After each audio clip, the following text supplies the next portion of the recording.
choisi l'étape spéciale de Newkirk pour les essais libres, un parcours très sinueux de 14 km où les pilotes et leur équipe en situation de course viennent affiner des réglages, rôder des pièces de rechange ou tester des pneumatiques. Dans le stand de François Chatriot, l'inquiétude règne, la Toyota Celica 4 roues motrices tient mal la route. Ça va pas. Là on a un problème de suspension, je ne sais pas si c'est un problème comme les amortisseurs sont neufs sur un jeu d'amortisseurs qui ne marche pas ou un problème du choix des réglages de ce qu'on a mis sur la voiture. J'entends par là carrossage, hauteur de caisse, pincement, chasse, tout ça. Mais la voiture est très instable et très difficile à conduire pour les routes, donc il faut qu'on travaille. Cette Toyota Celica de 380 chevaux est l'une des plus performantes et fiables du moment. Hubert Auriol l'a conduite au Monte-Carlo, André Aghini au Tour de Corse et François Chatriot enregistre déjà 3 victoires sans aucune casse dans les 3 rallyes disputés cette saison, les boucles de Spa, le rallye Grasse Alpin et le rallye d'Alsace. Bref, voiture et pilote en grande forme, ça vaut mieux. Ypres, c'est un gros morceau. Quoi qu'il en soit, c'est un rallye que je découvre, même si je l'ai fait il y a 10 ans, c'est il y a trop longtemps pour m'en souvenir. Ce que je peux dire, c'est qu'effectivement, quand vous arrivez la première fois sur un rallye comme ça, c'est très difficile d'être bien calé parce que c'est un circuit très rapide, c'est un rallye très rapide, donc les vitesses sont très élevées, les voitures maintenant accélèrent fort et on est très vite à 200 à l'heure et à ces vitesses-là, il n'y a pas beaucoup de marge d'erreur. Donc il faut faire gaffe, il faut être prudent et il faut être très vigilant. Rallye très éprouvant aussi, 37 spéciales au total et sans doute un léger handicap pour François Chatriot qui connaît moins bien le terrain que celui qui sera l'homme à battre, Patrick Sneyers, habitué de l'épreuve et vainqueur des 3 dernières éditions. Du côté de chez Toyota, on mise sur d'autres atouts technologiques qui pourraient faire la différence.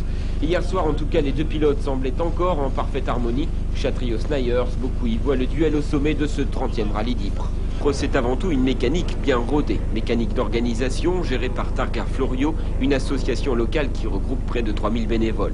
Cette année, toute l'installation a dû être déplacée du côté de la gare à cause de travaux de réfection sur la Grand Place.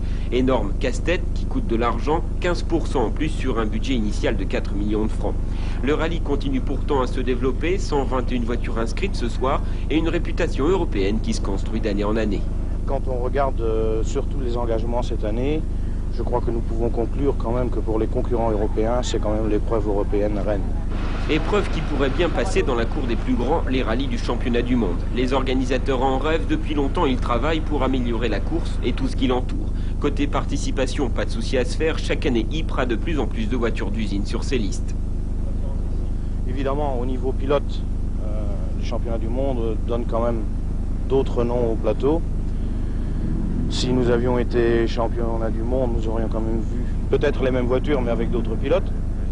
Et même au niveau image de l'épreuve, ça peut quand même encore apporter quelque chose en plus, je crois. Le public aussi pourrait bien apporter de l'eau au moulin du rallye. Plus de 200 000 spectateurs sont attendus en 3 jours, un record. Cet après-midi, beaucoup se massaient déjà autour des stands. Faute de voir les pilotes qui ont fait la sieste très tard, ils ont pu voir leur voiture entrer au parc fermé. Celle de Sneyers, celle de Chatriot ou de Tabaton. Au fait, si on parlait pronostic avec le leader français. S'il y avait des bookmakers, je dirais que Sneyers est favori à 2 contre 1 et moi je suis à 10 contre 1. Mais quand on est à 10 contre 1, on a quand même une chance. Circuit européen, les 24 heures d'Ypres ont depuis longtemps fait leur preuve. C'est aujourd'hui l'un des rallyes les mieux considérés, l'un des plus redoutés aussi. Parcours long, rapide et technique, 406 km répartis en 37 spéciales. Elle affiche cette année le duel entre le Belge Patrick Sneyers, déjà triple vainqueur ici à Ypres, et François Chatriot, dont la dernière participation remonte à 1982. 2 hommes avec qui on ne va pas s'ennuyer. Sneyers, au volant de sa Ford Escort Cosworth, attaque le premier, mais son rival résiste mieux que prévu, 5 secondes de retard seulement après les 3 premières spéciales. Dans la 4e, Chatriot parviendra même à renverser la situation. Il terminera la première section avec 5 secondes d'avance. Un petit peu surpris, je pensais que même en roulant vite et bien, j'aurais peut-être un problème de connaissance, mais c'est vrai que j'hésite pas beaucoup, donc ça prouve qu'on a fait un assez bon boulot en reconnaissance et que j'ai quelques petites hésitations, mais je suis pas mal. C'est nécessaire, on va attaquer, mais pour le moment, on roule vite sans forcer. Même sans forcer, le rythme imposé à l'avant va rapidement faire des dégâts à l'arrière. Au mieux, les écarts se creusent, au pire, c'est l'abandon. Le premier à renoncer, ce sera Fabrizio Tabaton, victime d'un malaise lié à la chaleur étouffante.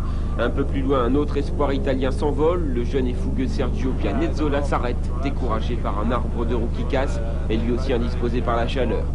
Dès la tombée de la nuit, les événements vont encore s'accélérer. Pour conforter son avance, Chatriot attaque, il prend des risques, trop peut-être. Premier avertissement à tête à queue dans la 8e spéciale, il concède 16 secondes à Snyers. 2 étapes plus loin, deuxième avertissement beaucoup plus sérieux, sortie de route et 3 minutes 27 perdues. J'ai touché la botte de paille, ça a levé la voiture et malheureusement, je suis descendu dans le fossé. Et comme le fossé avait une petite bosse, je suis parti en tonneau, j'ai tapé dans la bosse et ça m'a envoyé en tonneau. On a fait un tonneau complet en l'air et on est retombé sur les roues.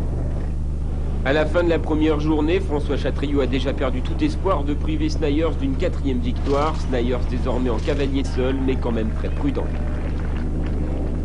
Maintenant, dans la dernière, encore, j'ai fait une faute parce que j'ai fait un tout droit, après une longue ligne droite, je freine et ça glisse trop, je freine trop tard et j'ai entendu ferme, mais j'ai fait une dizaine de secondes, c'est pas grave, mais on peut faire des fautes encore. Deuxième journée nettement moins chaude que la première, moins du côté météo, car côté programme c'est le gros morceau du rallye, 24 spéciales et pas des plus faciles. Au tableau de départ, Snyers est 2 minutes 15 devant son premier poursuivant et 4 minutes 45 devant Chatriot. Les unes après les autres, les étapes écrivent un scénario classique, Snyers s'assure, derrière on se bat pour combler les retards. Un grand duel est alors entamé pour la première place du championnat de Formule 2. À la fin de la première boucle, le Belge Münster sur Clio 16 soupapes n'a plus que 13 secondes d'avance sur son compatriote Wax et son Opel Astra.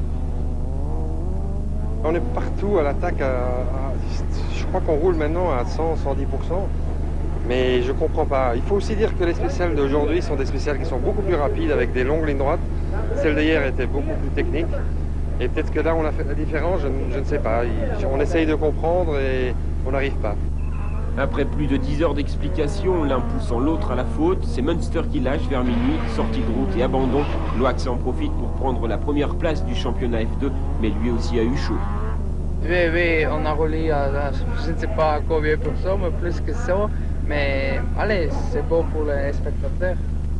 Des spectateurs qui se régalent aussi du spectacle de Chatriot. Malgré des problèmes de suspension après le tonneau de la veille, il remonte d'abord Salens, puis Fascina pour se placer à l'arrivée à 3 minutes 39 de Snyers. Chatriot déçu, mais surtout soulagé que ce soit terminé.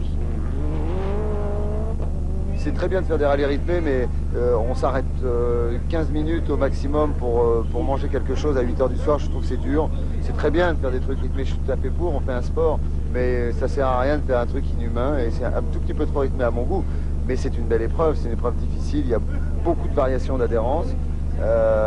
C'est très bosselé, ça secoue beaucoup et c'est fatigant. 4e victoire consécutive donc pour Patrick Snyers et son copilote de Nicolas Benders. Il conforte sa première place au championnat de Belgique devant Nicolas Mine qui lui reste le meilleur pilote en groupe N. Snyers prend aussi la tête du championnat d'Europe, sur la route pourquoi pas du championnat du monde. Pour le championnat de Belgique, on prend des points à l'étranger. Et après, on arrête. Maintenant, on fait sûrement encore Madère. Là, c'est encore un coefficient 20. Peut-être avec ça, j'ai assez de points. Et après, j'espère de faire le San Remo et le Catalunya. Le 30e rallye d'Ypres, c'est fini. Une fois de plus, une superbe épreuve, un énorme succès et des images dont on ne se lasse vraiment pas.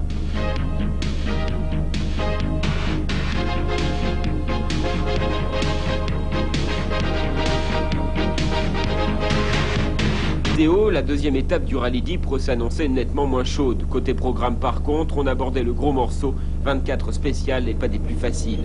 Lorsque Snyers se présente au contrôle, il sait déjà que sauf incident, il ne pourra pas être rejoint. 2 minutes 15 devant son premier poursuivant, 4 minutes 45 devant Chatriot. Bref, scénario classique, Snyers assure en tête de la course. Derrière, on se bat pour rattraper les retards. À ce petit jeu, c'est François Chatriot qui mène l'offensive la plus importante. Il vise la 2e place. Moi je suis obligé d'attaquer, en plus quand même, ma voiture je l'ai quand même salement déréglée hier soir avec mon tonneau et on a bien sûr beaucoup travaillé sur les trains mais elle n'est pas parfaite, donc je suis un petit peu obligé de me battre contre elle dans les endroits bosselés et ça fait que je suis peut-être un peu plus spectaculaire que les autres et tant mieux pour le public, mais j'aimerais bien pouvoir me relâcher un peu mais je peux pas.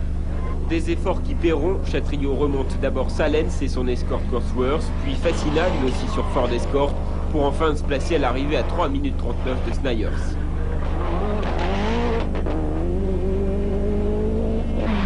Autre duel captivant, celui entre Münster sur Clio 16 soupapes et son compatriote Loax sur Opel Astra.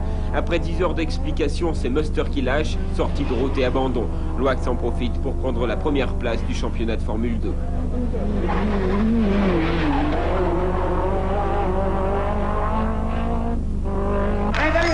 Sur le podium d'arrivée, Patrick Schneier et son copilote de Nicolo Benders fêtent leur 4e victoire consécutive.